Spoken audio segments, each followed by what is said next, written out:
Okay. Um,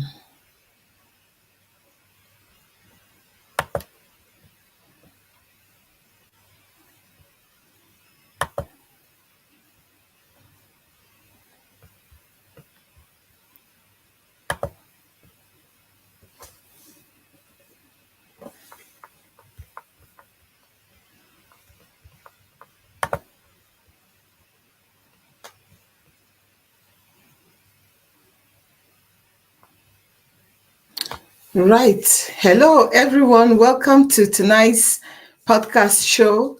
It's Chichigwe Podcast. And again, on the show is Mr. Anthony. Say hello. Hello, everyone. Okay, so we'll have an interesting topic today for discussion, and we'll just dive right into it. Sorry, I was trying to connect Instagram. That's why a little bit of delay. So, does money make or break a marriage? And if you picture this scenario, you lose your job and instead of a comforting word from your partner, he or she just walks out of the door. That's the scenario. And we are wondering if financial stability, financial success is a prerequisite for love, is a requirement for love, or is there more to marriage than what's in the bank account? So these are more questions and questions that we'll be dealing with tonight. So welcome again, everyone, on today's live streaming. It's another episode of Chichi Igwe podcast.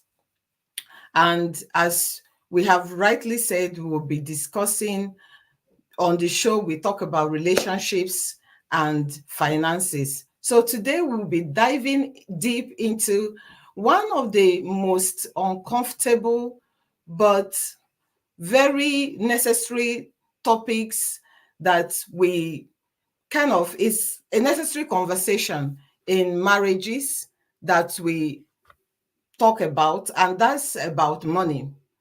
So we've all had stories of love that crumble under financial pressure, but we are wondering what happens when it's more than pressure now, that one partner decides that, you know what, I've had enough.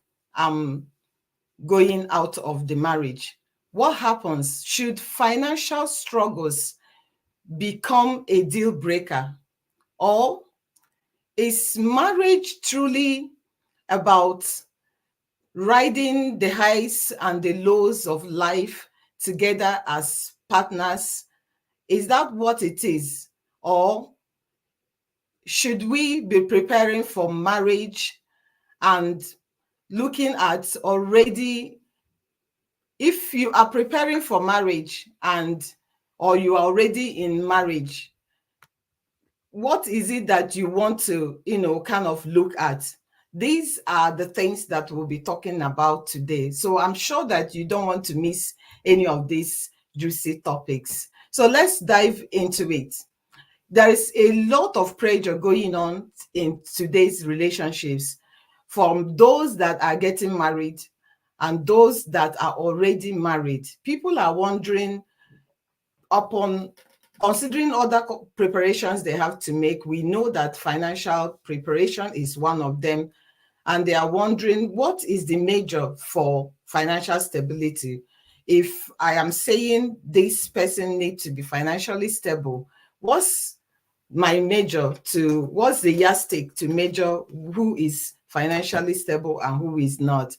Because there are financial stress going on, and it's part of what we have to deal with in marriage for those that are already married, and for those coming into marriage, it's one of the things they have to deal with. So that's what we'll be looking at today. And as you know, I have someone with me to dive into this conversation, and I also have you, my friends, the audience, to also discuss the topic. So you have the comment section to put in your comments and to share your thoughts and your opinions, ask your questions. If there is anything that's bothering you, you want to know regarding relationship and finance, we are here tonight to talk about it. So what do you think about this topic? Right. It is an interesting one. And for the fact that what makes it interesting for me is the way many young men go into relationship, how prepared they are. At some point, it looks like they're not really prepared. And that is why there are so many issues arising as the days goes by. And on that point is why I have a question. The question I want to find out from you is does love thrive only when the bank account does? Basically, what I'm trying to say is, when singles and couples who want to balance love and financial responsibility at the same time, how do they combine both? Does it has to be with the relationship has to be cozy and then the bank account has to follow suit? So this is why I'm asking, does love really thrives only when the bank account do the same? Okay, so more finances is one of the preparations that we have to make in getting ready to marry for marriage. So we do know that it's not just becoming physically matured that prepares you for marriage. Before you get married, there are a few things you have to put in place. You have to be mentally matured, you have to be spiritually matured, you have to be physically matured as in age, and you also have to be financially ready to get married. The reason is because you need finances, you need your finances to be together, you need money to run a family. You can't actually successfully run a family, and we mean your husband or wife now, because it's no more just you. What you used to run your own self alone, you will require more than that, because now you have an addition to the people you have to take care of, and you need finances. Because of that, it's one of the preparations to make, is one of the things you need to consider before getting married. You may, for some people, want to put marriage on hold for a little while if that is not in place.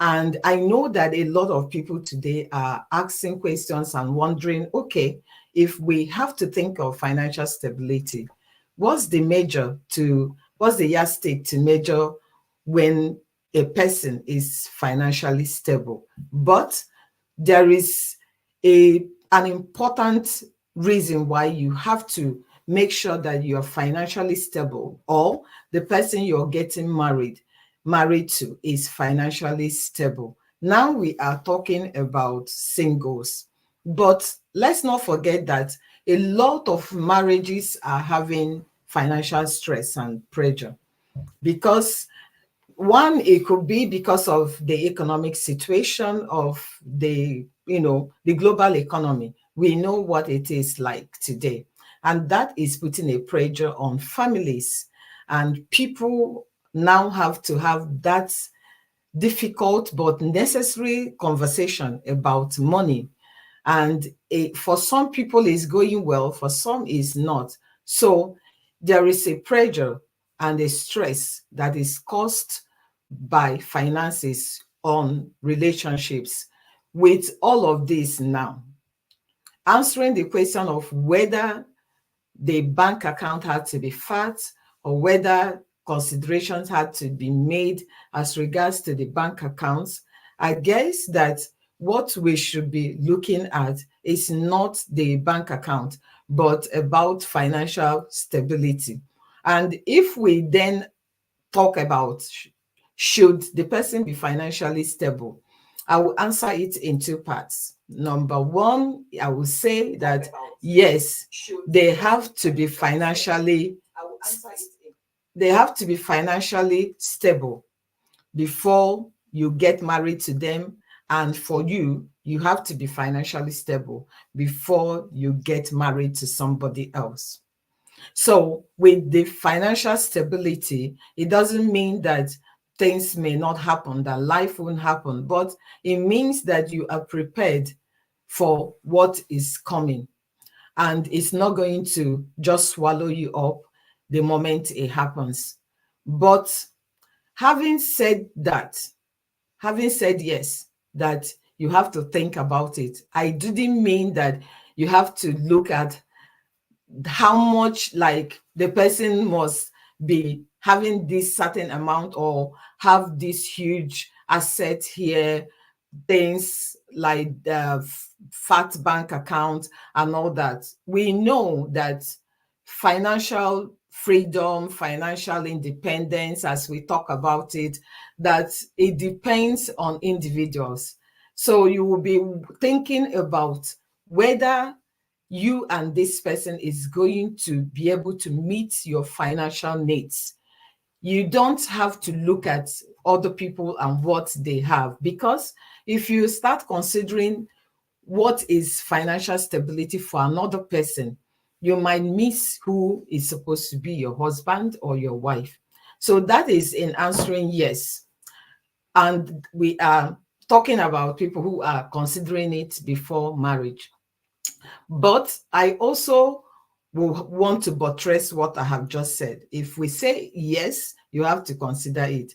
We also have to look at that stability, what it really means.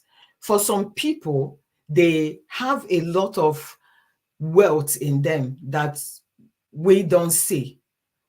And unless we get to know them and then know their plans and know where they are going, know what their purpose is, their focus, the dreams they have.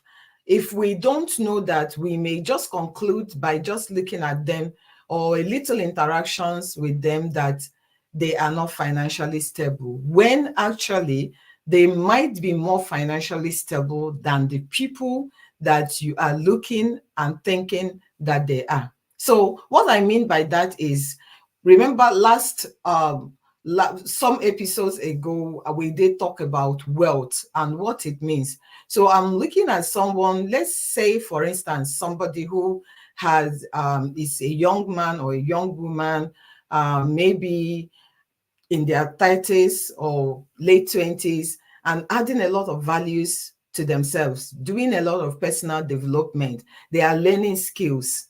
They are doing some kind of trainings. They are making sure that they equip themselves and empower themselves to be able to manage and multiply their money.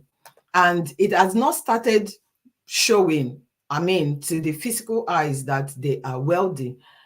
And these are the things that will prepare someone for that stability. If someone has it, it will be a mistake for the spouse to kind of push them away because at the moment they don't see some cash or physical things that we relate with money or with finances. So that's how I will approach the matter if someone is wanting to know.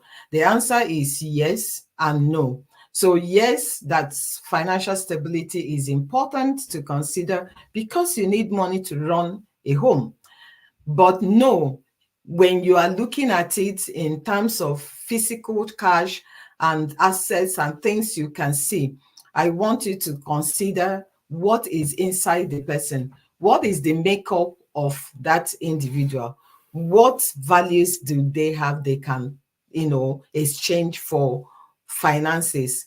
What are the things, preparations that they have made that you are not seeing until you find out from them? So I think you should look at that while you also consider the other things that you need to look at that to make a successful marriage. So that's my answer. Okay, so basically you are saying that love really thrives when the bank account does, to an extent, and it does, and to some extent, it does not.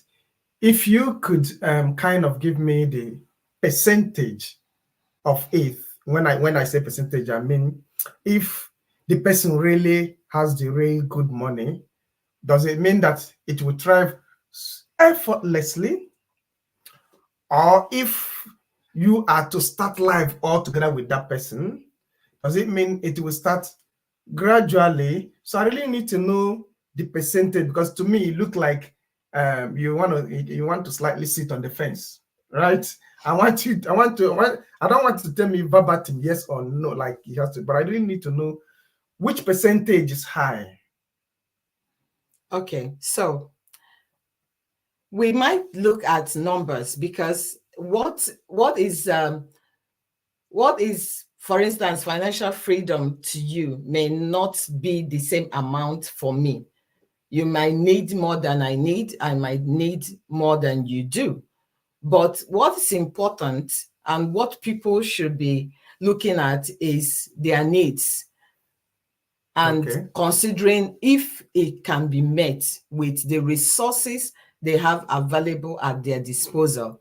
So if someone is wanting to get married, I have said there are things to consider. You have to be projecting and looking at what is in the person, because the truth is that the person is the money, the person is the resource.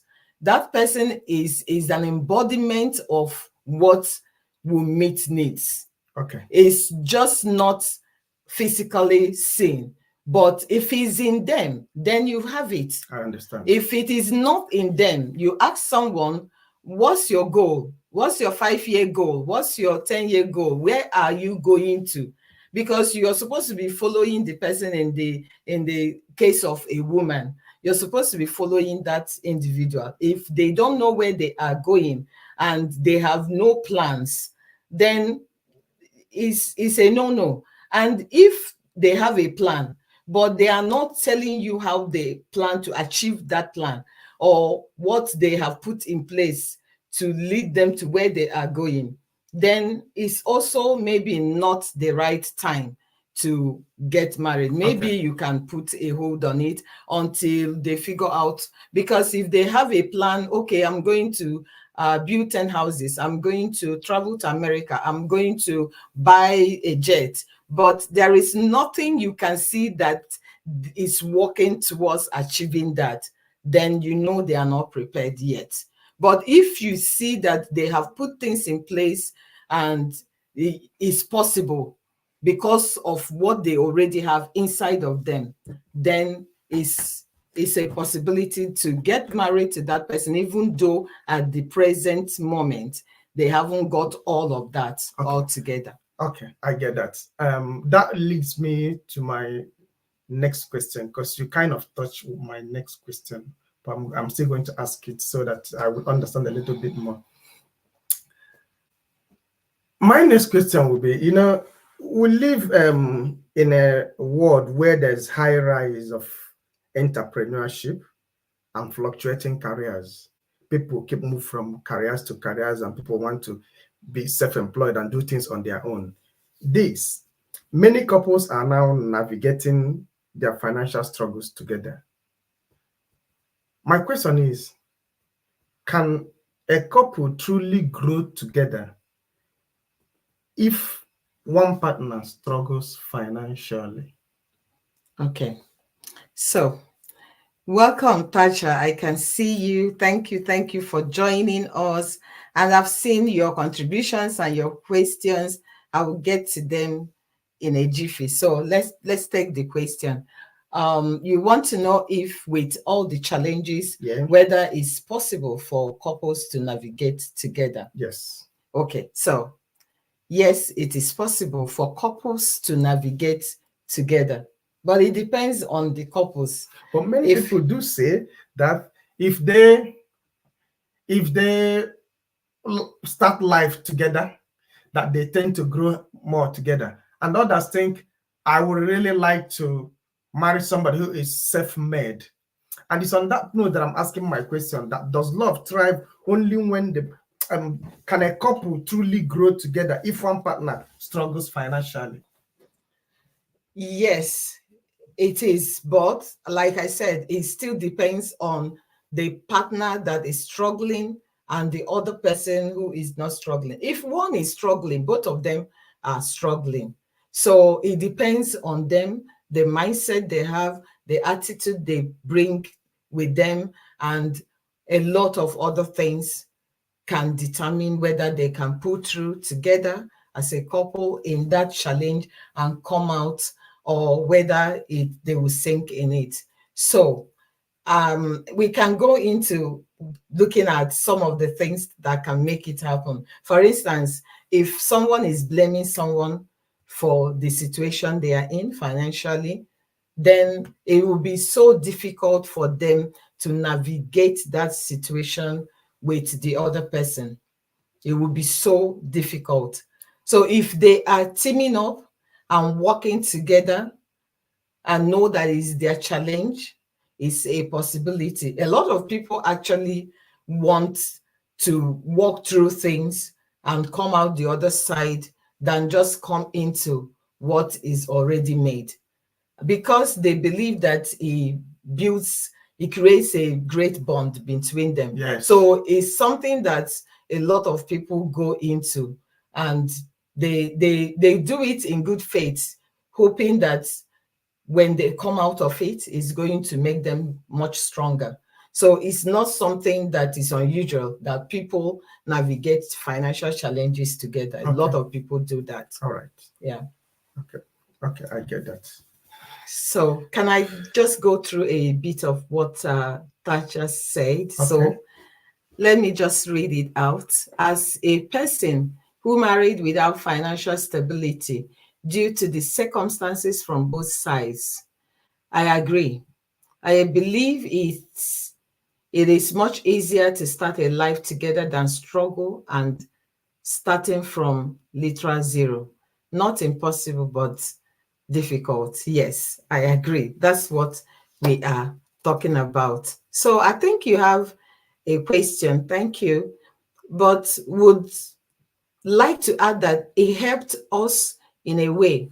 We met and married in our words, so knew what we are capable and appreciated each other more for all the sacrifices.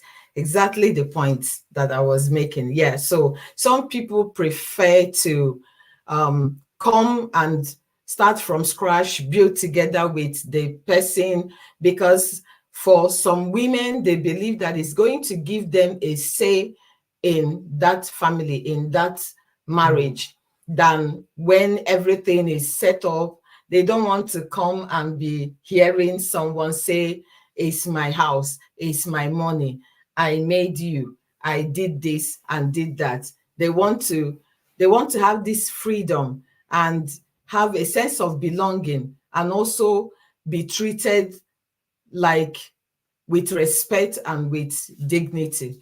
And that, people believe, happens when they build together. And also some people believe that, well, if challenges come, we just stay through and figure it out and dig it out, because while in it, we are building bond, is uniting us together, is making us a stronger couple. And some people, for that reason, are more willing to go through that challenge, and no matter how long it takes, than just walk away. So we had an interesting story, and it's a real life story of someone who just walked away from a long marriage because the spouse lost his job.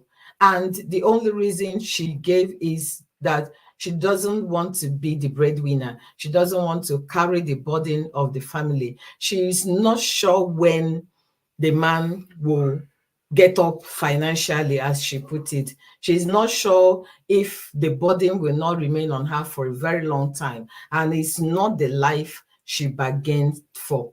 And because of that, she practically walked out on the marriage without any other reason.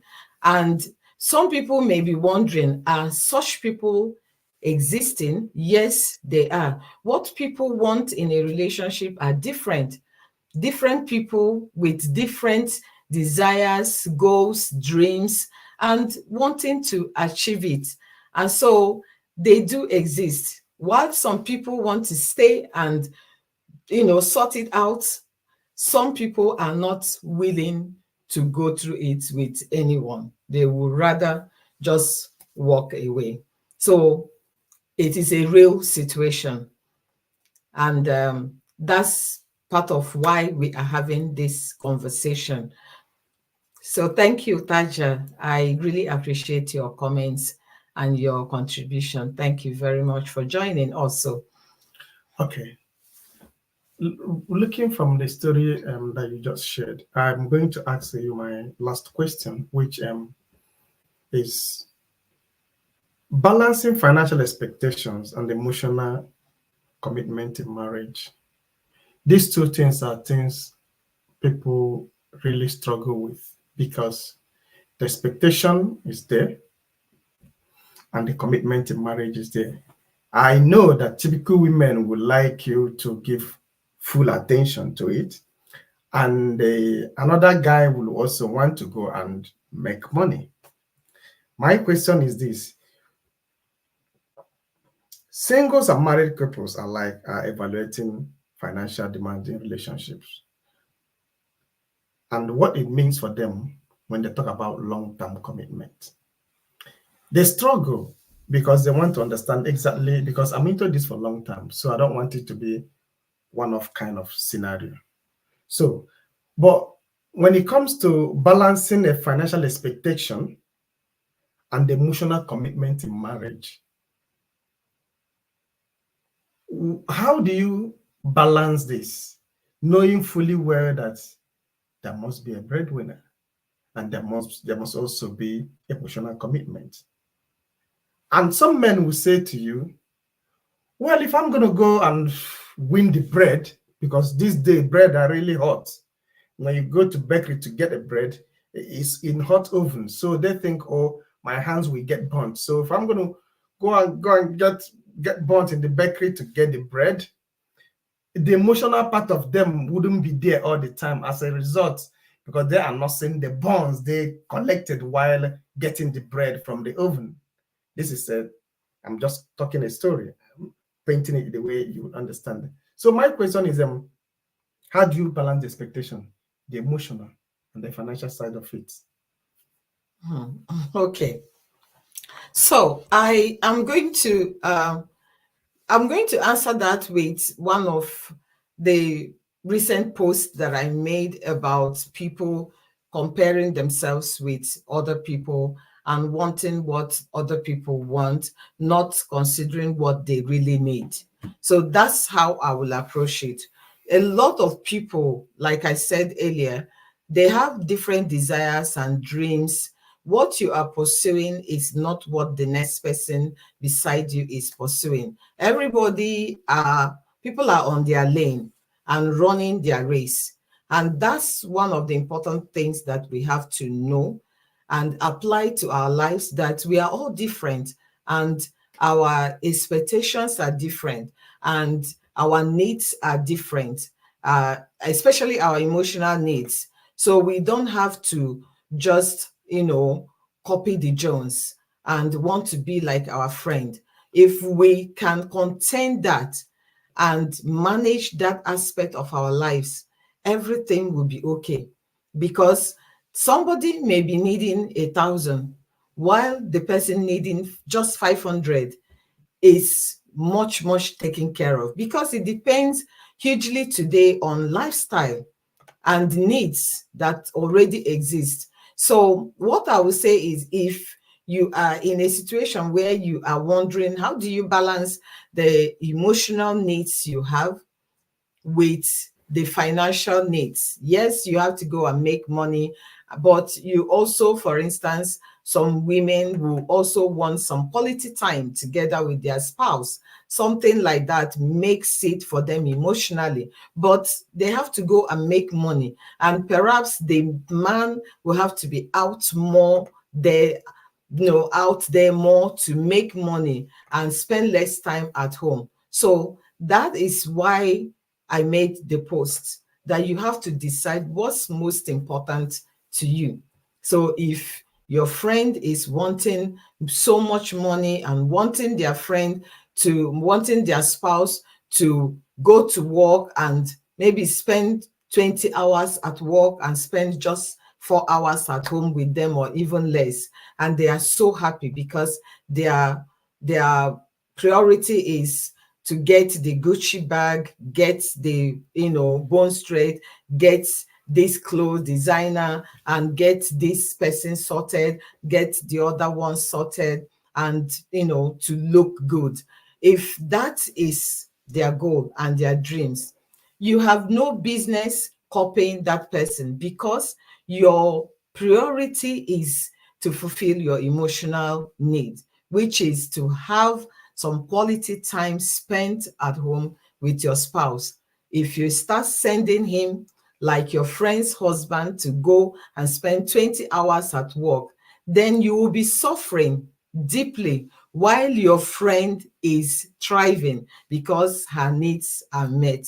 So that's the best scenario I can use to describe it. You have to sit down and ask yourself salient questions. You have to figure out what you really need out of that relationship. What's your purpose for the marriage? Because marriage has a purpose. If you focus on it, you won't go wrong. If you have other things in your focus that you're focusing on, then you might drift away from the main purpose of the relationship you are in. And that's when you will start struggling, because you might just be running someone else's race. So if you stay on your lane and talk about what's important to you and what matters, you will be fine, because your needs will be met. And that will be a stability for you when your needs are met. Okay. So Right. I hope that answers the Yeah, question. that's okay. I got it clear. I got it clear now. That's okay. I got the answer. You answered my question. Thank you so much for that. Okay, so shall we take some questions? So yeah, what happened to vows, for better, for worse? Okay, I suppose that, or should I read the next one? Would you, based on your experience, connect this with love language? I personally feel that the materialistic language forgets about emotional commitment when times get hard, and vis-a-vis. What's your take on it? Yeah. So for better, for worse, I mean, I'm not sure what you want to add, but I suppose you're wondering if we will have to stay together, or if somebody have to leave their marriage because things got tough. What happens to the vow that they took, for better, for worse? Um, the way I will answer that is that marriage is supposed to be, a lifetime, and it's supposed to be teamwork. It's supposed to be together. It's supposed to be sharing responsibilities, making commitments. But we also know that today a lot of people are not aware of what marriage really is. So for some people, what they think marriage is, or when they take the vows, they really don't mean it.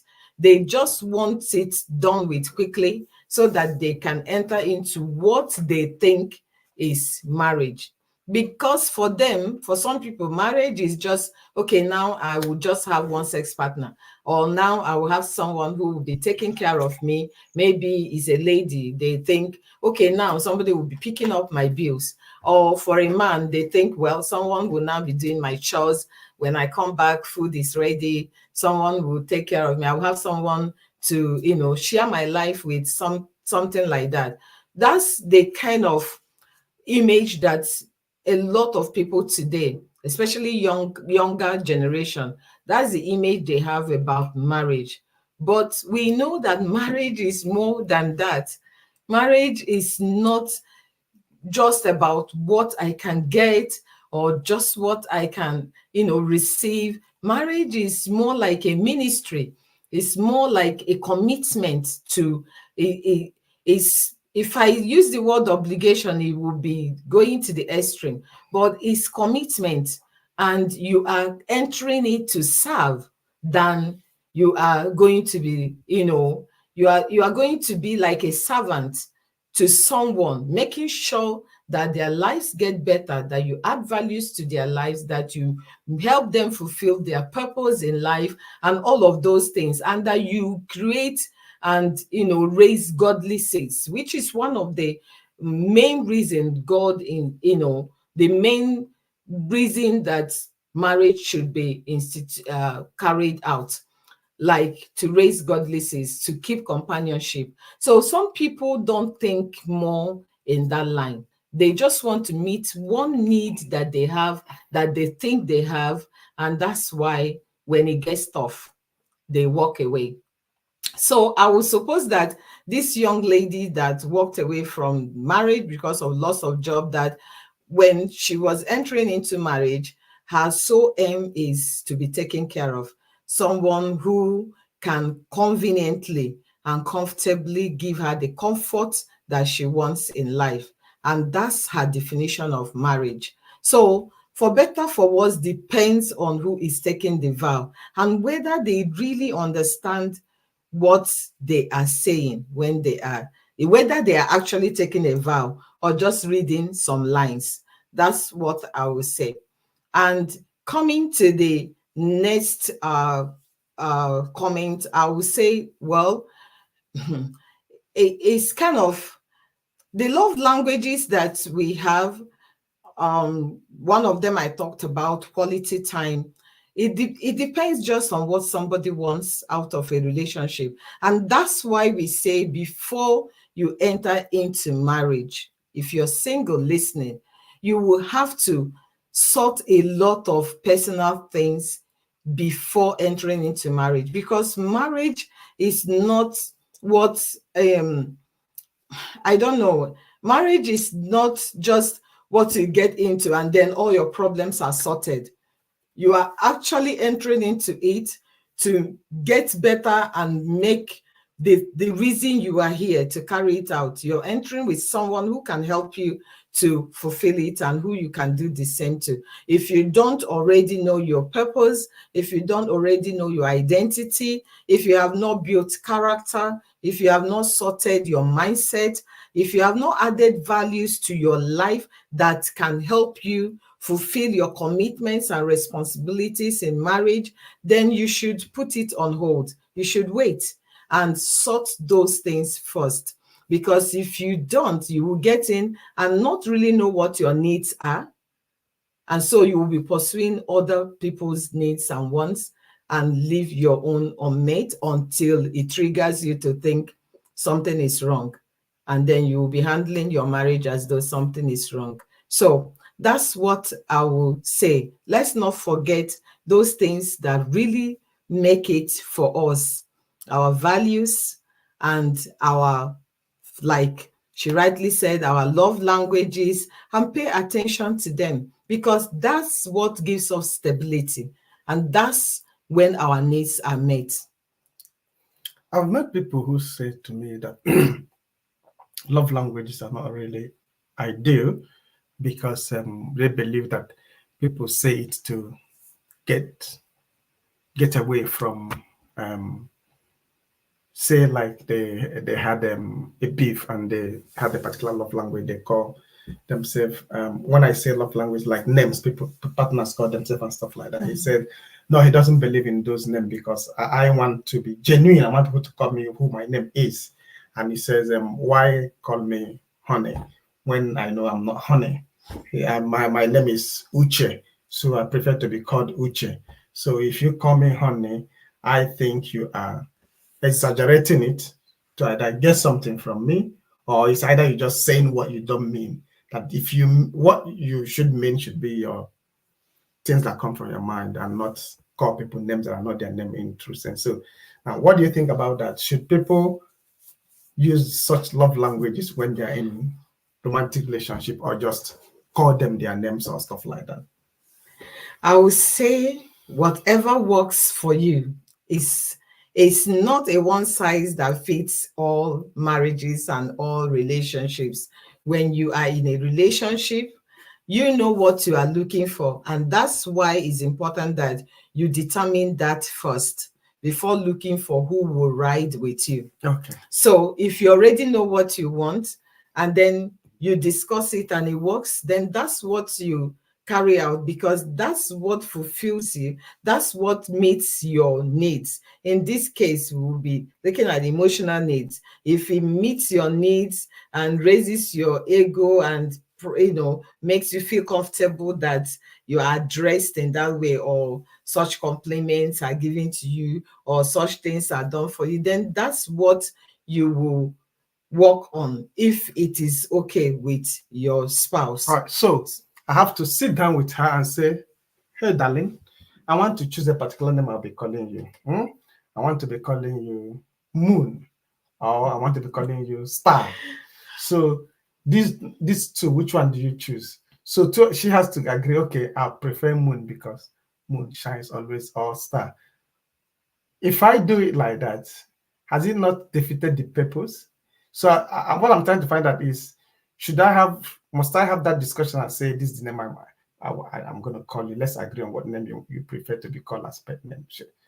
Can't I just out myself what it makes me, how I feel about it, choose a particular name I want to call? Why having discussion on what name I should call you? So when I actually said conversation, I was having in mind that maybe someone doesn't like the name you call, then you should have conversation. But literally, it is what it's for most people. It comes natural that this is what they are called, and they either like it and start answering it, or they don't like it and then they enter into a conversation to maybe refine it or fine-tune it or find a better one that works. That's what usually happens. Most people don't sit down and say, okay, I'm going to be calling you honey or this. I think it's just what comes from within them that they call their spouse. And most of the time it's okay. And when it's not, or they feel that the person is shy or not really wanting to be called that, or be treated that way, because it's not just about name. There are some people that they have a spouse who wants a public display of love. Okay. So in the public, they want to hold hands, they want to kiss, they want to this and that. They want to just get close, like this is mine. But maybe their spouse is uncomfortable about it. They will have to have the conversation and find a middle ground as to explain why or what need it meets for them. And because it's a marriage, someone will have to consider another person's feeling and then get in between, a meeting point. So there is nothing wrong with that. And there is also nothing wrong with some couple who call themselves by their names. It depends on respect, mutual respect, honor, treating someone with dignity and regard. Though those are the things that is more important than just names. Or just what you do and don't do. Those things are what is important, not a quick one. Last one, because now I know you may not want to say, but does he have any pet name for you? What does he call you? What does your partner have any pet name for you, or you don't? What does he call you? A short form of my name, and that works perfectly for me. Yeah. And it can be anything given the situation or circumstance. It can change, but mainly in terms of what's your name in the house, it's a short, is kind of a pet name, and it's a short version of my name, and I'm perfectly okay with it. Do you want your fans to know what they call you? No. Okay, she doesn't want us to know. One day we will storm to her house and find out what her partner calls her. Not now, All maybe later. Okay. So anyway, thank you guys. Thank you, Oluchi, for joining. Thank you so much. And thank you, Taja, for joining, and everyone that joined. Thank you so much. We'll be wrapping up soon. I'm going to just read this. I agree with Uche's take on it, that many use it as an excuse, and perhaps this is also a reason why people do not pay attention to it, or maybe not understand it. Yes, most people, they have other things in mind. They are just wanting the whole show to finish, and they are just wanting to read the lines.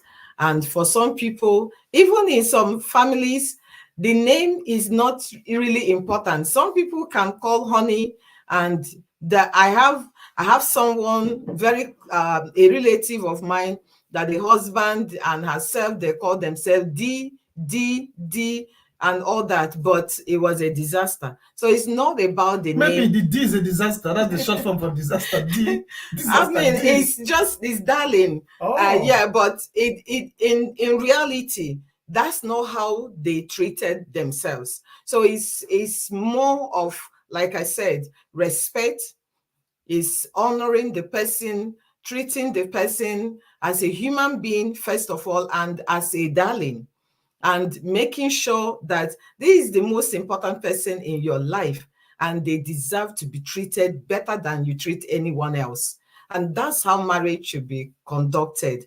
If it is not like that, anything short of it, you have to be making some amendments. So I want to wrap up on this, and encourage everyone to, as you work on your relationship and your finances, make sure that you imbibe the cultures that will make it work.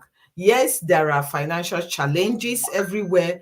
There is global economic crisis. It is not in one home, it is in many homes. And there is also challenge in managing finances. Some spouse have knowledge of money, some don't. So all of this joined together, I will encourage you to walk through it. It's not good enough that when the troubles come or when challenges come, that people walk away. Just on the basis of this, I am not saying that there are no situations where you can't walk. There are, but on the basis of today's story and scenario, which is really a true story, it is not enough to walk away, because you don't even know what tomorrow holds. Nobody can tell what tomorrow holds except God.